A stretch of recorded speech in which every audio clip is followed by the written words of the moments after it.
Foundation, San Ignacio Resort Hotel, Creative Resilience International, CIC, Leaves of Love, Kira's Cupcake Cafe, and then Casillas Tremont.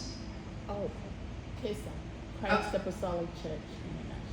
I will let you speak a little bit more about them, Evelyn. And then, of course, to the Sustainable Impact Makers International, SIMI. It takes a village, we say, when we partner and we network, because we cannot do it alone.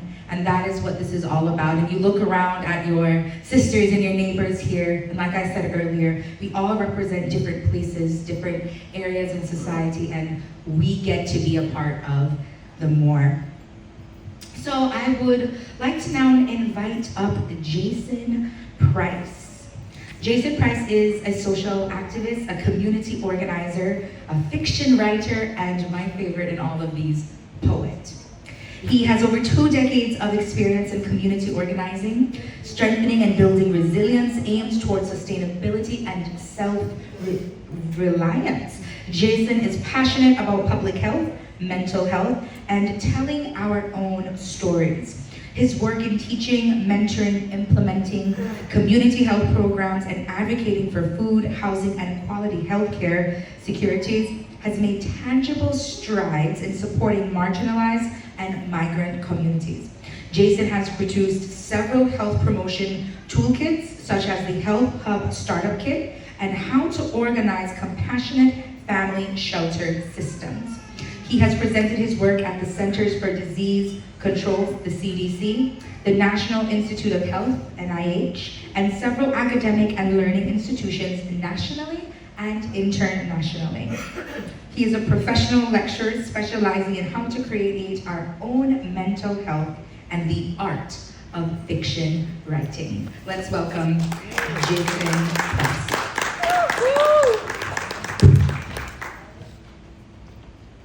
Good morning, Belize. So happy to be here with all of you. When this event started, I was asked to write a poem for the event. And so this is a poem for the women of Belize, for all those who are struggling with any form of cancer, especially breast cancer. The poem is called Stay a Little Longer. Stay a little longer. I don't want this poem to be the one asking for assistance to support a barbecue sale because you need to battle the big C. I don't want this poem to be the one begging for bits and pieces for your sister, your mother, your friend to fight the big C.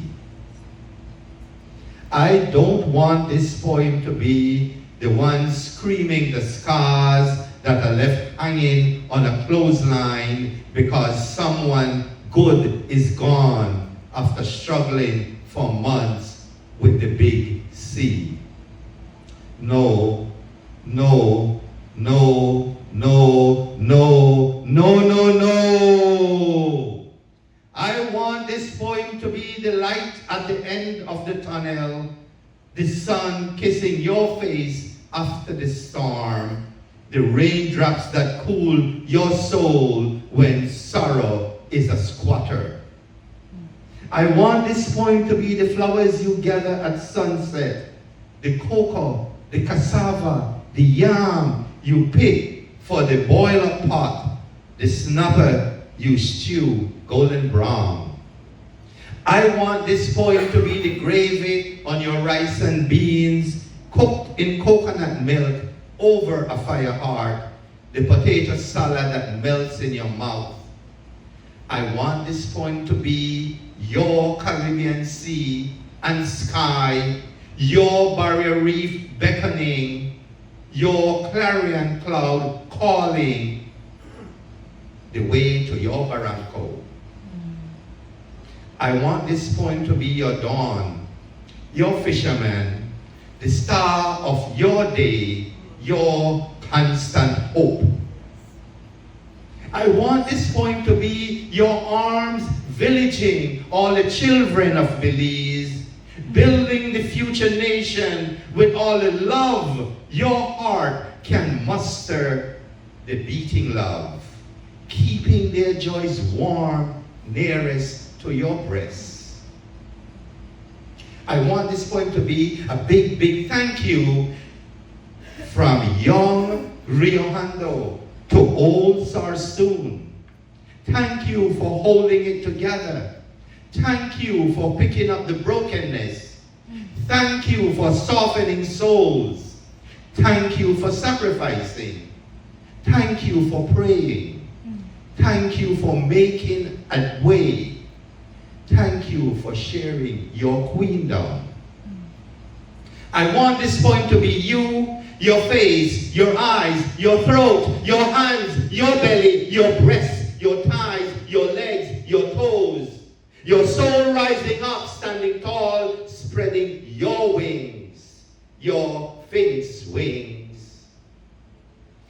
I want this poem to be you never giving in, never giving up, never stopping. You keeping on trying, you keeping on going, you keeping on loving. I want this poem to be you never having to say the big C, grasping temporary tears, but instead, just before sunset, sing with tenderness. Here is my hand.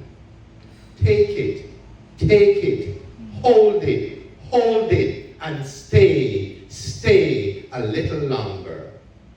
Thank you.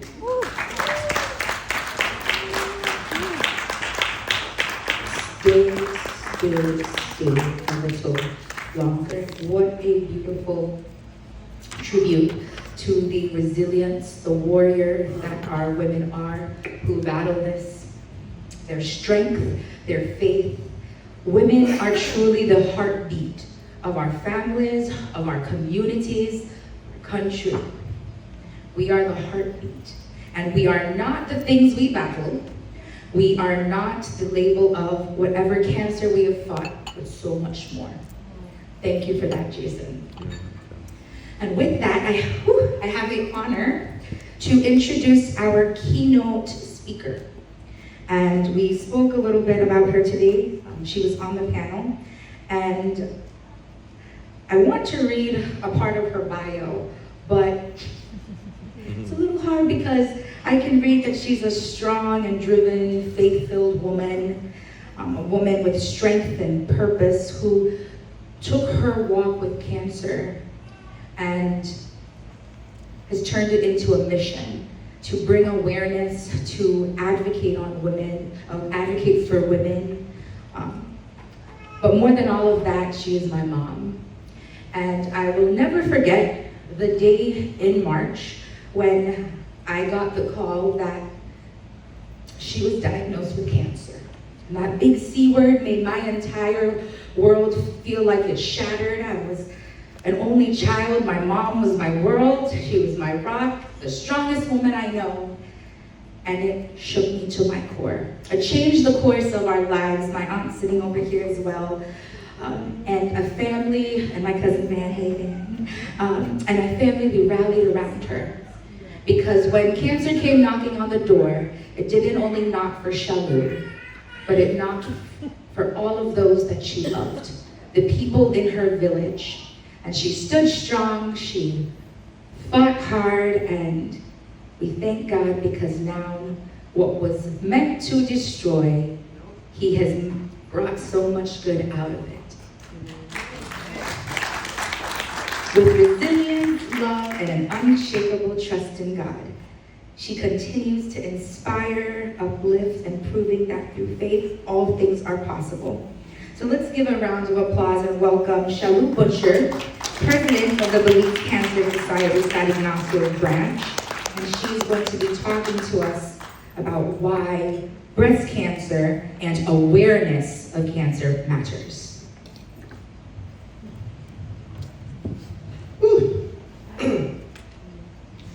I'm going to blame menopause on the tears. Thank you, T. Thank you, baby. I I just want to talk and share from my heart. I really don't have notes or so forth. But she just took this to a different level. And even though April 21st, I became an 8-year survivor, praise God. Yeah.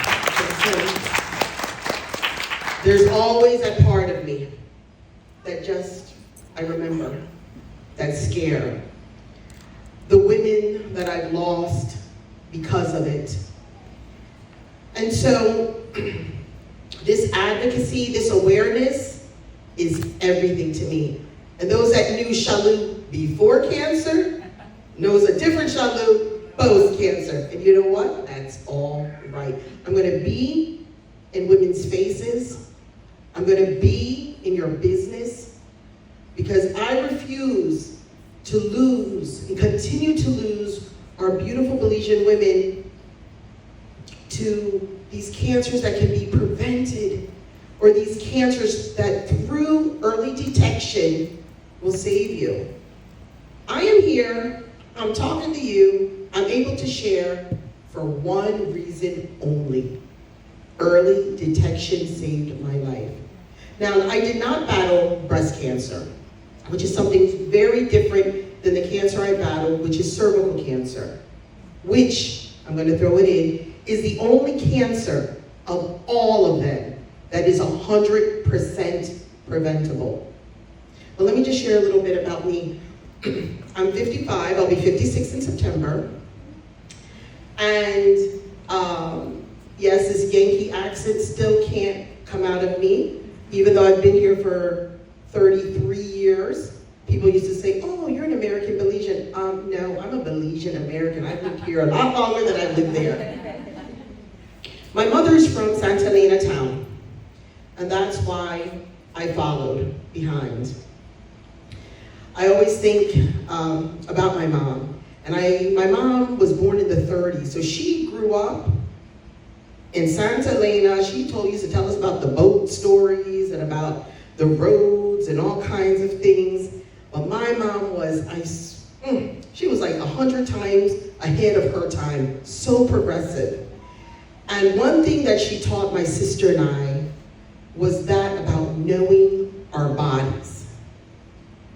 Knowing when something just doesn't feel right, when something isn't right, don't question it. Don't try to figure it out. We didn't have internet back then, but now I'm telling you, don't turn to Dr. Google. You know, when you start feeling something isn't right, check it out. Now, there's many of you in this room who can say, okay, you know what, it's not feeling good. Let me go to La Loma Luz. Let me go to St. Luke's. Let me go to whatever hospital. But there's many of our women that can't do that.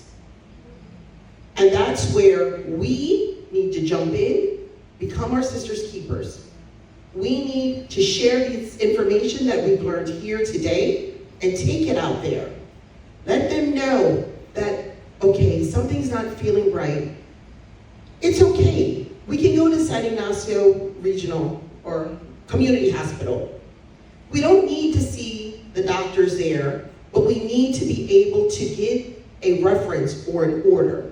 There are many options for our women now. I know many of you aren't aware of this because it's something that hasn't been shared a lot. But Western Regional in Belmopan has a mammogram center. That mammogram center was put together by the Church of Latter-day Saints. They invested big US dollars. It's not no reused, recycled machine. They brought in a new machine.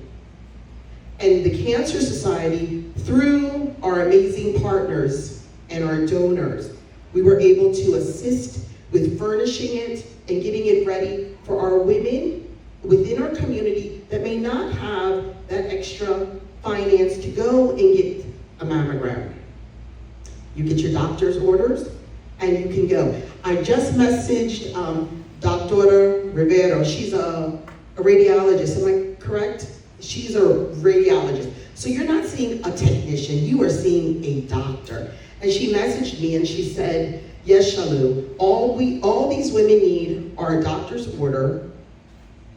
You call in, you give them number, name, so forth, and she would make that appointment that you would need.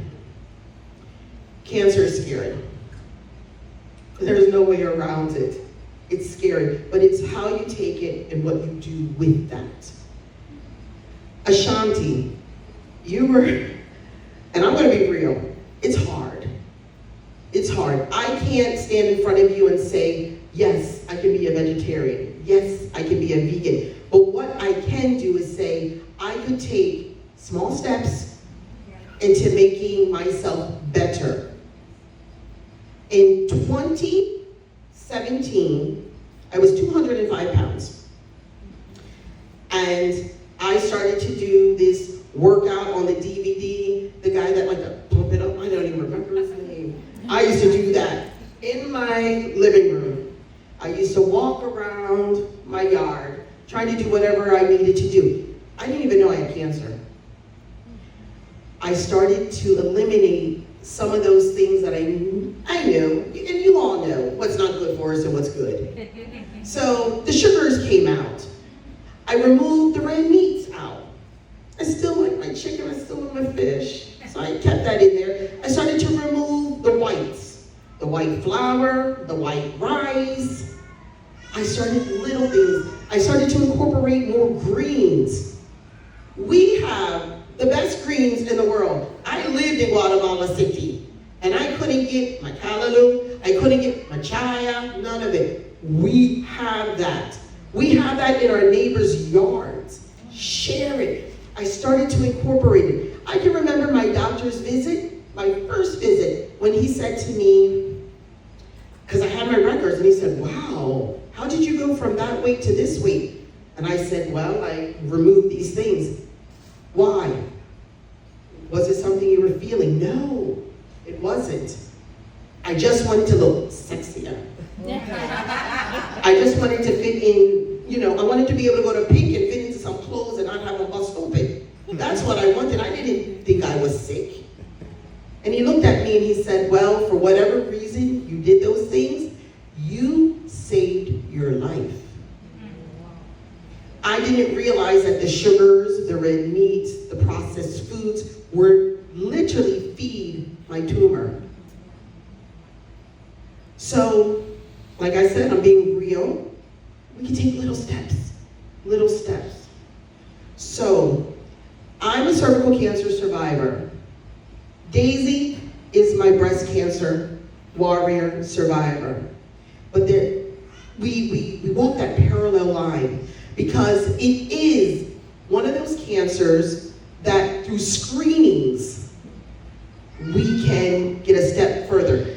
Unlike cervical cancer where it can be prevented totally through the screening, we catch it early, we get in to the doctors, and we do what needs to be done before it turns into a cancer. That's very different than breast cancer. But the early detection. Daisy said something so important. She was doing her self-exams. We hear about it. But stop the thing. I don't need no hands raised. How many of us really do that? You get in the shower. You soapy. That's when you're feeling the smoothest. Nothing is wrong with checking ourselves and feeling ourselves. We're all big women in here. We all have relations. Your man, your sexual partner, they know your bodies. One of the greatest stories that a friend shared with me, who is a breast cancer survivor, was that her husband was the one who felt something not correct during their sexual intimacy. He felt like, hey baby, like, what's that? Like, that feels a little funny. And she said, well, after we got done, then I jumped in the shower to check it myself. And she realized, you know what? This wasn't here. What is this? Praise God, she is a survivor. And She works along with us. Now you have those big donors that can jump in and do what they need to do, the business owners. But then we have so many people that I see here that walk with us, that buy that t-shirt, that buys a raffle. And I'm not soliciting on behalf of us, but when Paulita says it takes a community and we need to step up as a community, we need to. Breast cancer is the #1 cancer that is killing our women in Belize. And that the most finances from the Cancer Society goes towards. And a lot of us may think, breast cancer? Like, a lot of women aren't out there. They're not a Daisy Chan, who, by the way, I don't know if you've seen, we advocated very hard to have a CAIO representative on the billboards of the breast cancer awareness, and Daisy Chan graciously was, okay, you are the most beautiful one on that billboard. And you know, because she's from CAIO.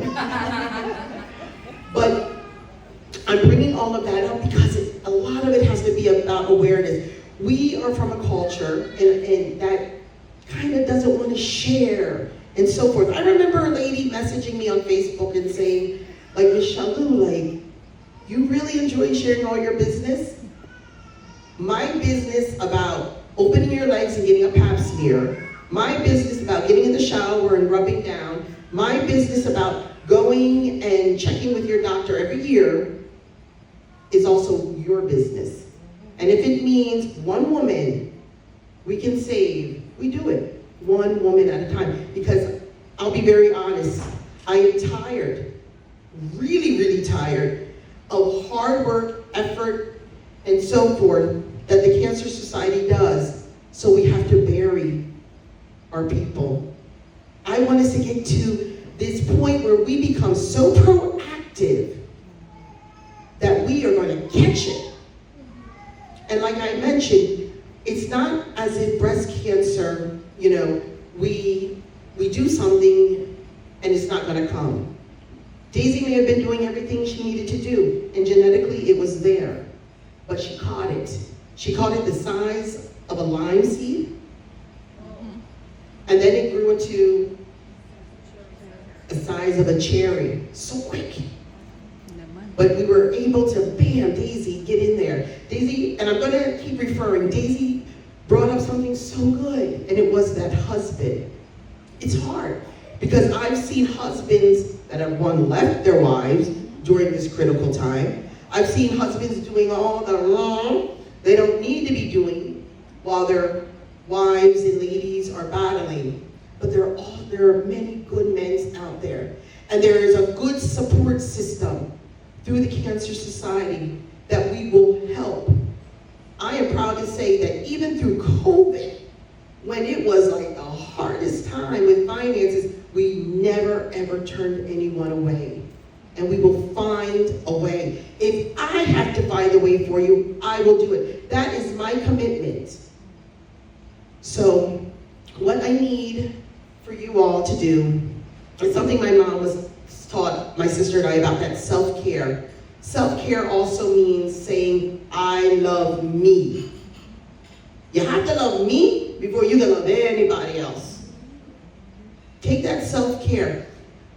Now, I'm no doctor. That's why when I saw Dr. Anya in the audience, I was excited because I said she could give professional doctor, information. And Dr. Anya is extremely dear to the Cancer Society because when our patients get to that point where it's the end, Dr. Anya takes them through with the dignity and grace. That's my relationship with Dr. Anya, and I've seen it. But Dr. Anya, I'm sorry, I want her out of business. I don't want Dr. Anya to have to deal with palliative care.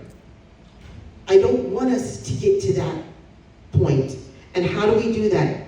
Early detection. So what I've read is that 40 years old. But Daisy right here is living testimony that she was under 40 and this thing happened. What I would suggest is to take a day. For me, it was the week before Valentine's, going back to I love me before I love you. You know, Valentine's Day, we're oh, I love you, baby. Oh, I love you, kids. I love you. No, the week before was I love me, Shanu. So I made an effort to go in and get my pap smears done and to get my mammogram. And I do that faithfully. You know, I had a lady, a friend, and she was like, oh, but Shalua, you have that money to do that? Did you have? Let me tell you, you got your nails done? You just gone out for this concert? All kinds of things. And you're telling me you can't put away for 1 year. For the pap smear, it was 0.12 cents or something ridiculous. Because we could get the pap smears for you for $50. And if you can't afford it, or you know women that can't afford it, all you need to do is contact me. Contact the Cancer Society, because there will never be a moment where a woman cannot get a pap smear because she financially does not have the finances. And the same with the mammogram. Mammograms are now widely available. And you can find that money. You have to find that money. You can do it because we're in the salons. And I see all y'all in the salons, looking good, gas in your car, whatever it may be. We need to start taking care of ourselves. So women, set that date and be mindful of it. Don't do what I did, which was, with my pap smear, I let it go, I had my period. I'll do it next year, because guess what? I've been doing them for all these years, and I'm clean, so why all of a sudden 1 year will make a difference? Be vigilant. Earlier, when I was sharing about the people around me during that segment, that's so very important. Yes, you can have your friends and the ones that you want to go out to the casino with, and the ones you want to hang with, and so forth. But those may not always be the most appropriate people when you battle. When you battle, you get a warrior with you. Someone that will say, yes, we can do this, and we will do this. My warrior table is right there. Find those warriors. And it doesn't have to necessarily be cancer. It could be those warriors that will remind you, that will keep you in check. Hey, Paulita, you get your mammogram? No. Let me tell you about one of my dearest friends. And she cracks me up, and I asked her if I could bring it up. But her birthday, she always gives me flowers. She's a florist, rose guy. And I always tell her, sis, it's time for mammograms and margaritas. Sorry, Ashanti, the alcohol. Next time we'll ask for virgin margaritas. But every year, we do mammograms and margaritas. And we go to Belmont Pond, and we get our mammogram, and we sit there anxiously waiting, because it is a nervous feeling when you're waiting on results. And then when the doctor says everything is good, we'll see you next year, don't forget to bring your old slides with you. Then we go ahead out and we have margaritas. Whatever it takes, you become your sister's keeper.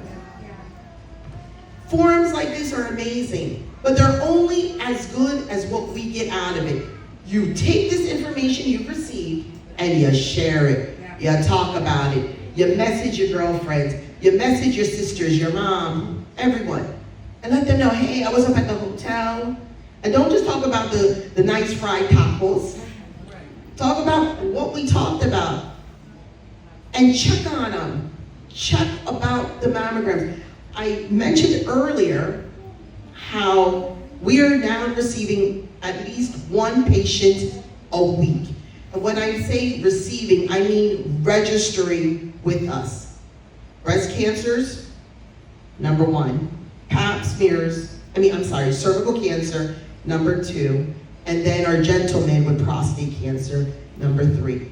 Breast cancer, we can't take hold of that and we need to. We need to. I know there's so much taboo. I understand there's a lot of taboo with our culture and seeing doctors and herbal treatments, and I have nothing against that. My husband would sneak fresh soursop leaf across the border just so I could continue on my soursop. And I have absolutely nothing against herbal treatments and those things, but sometimes we need to go, or most of the time we need to go that step, that one extra step. Let's get to our doctors. Let's get the mammograms. Let's fight this.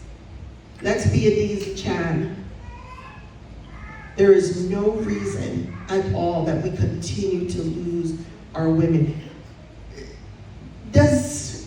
If you want to share, has anyone here lost anyone to breast cancer? All right. So you know what I'm feeling. That loss, that breast cancer diagnosis wasn't just about that person. It was about those others. And then how about just other cancers? See, that's like that's just way too many hands in the air. All cancers matter. But today we're focusing on breast cancer. We're focusing on you women. And I'm just going to ask you, no, I'm not. I'm going to beg you to get that mammogram. If you cannot afford one, I will gladly share my number with you. We will make sure you get it. The Cancer Society has been working our butts off to become, as I mentioned, proactive and to get our women checked. I love you, ladies. I thank you for being here. Thank you, Dr. Anya, for walking it with us. Daisy, for always being there when we call you and we need you. And honestly, I don't want to have to sit through one of these things anymore. Because I feel like we're going to take it by the horns and we're going to ride that bull and we're just going to say, Jesus, you'll forgive me. F cancer. Love you guys. Thank you.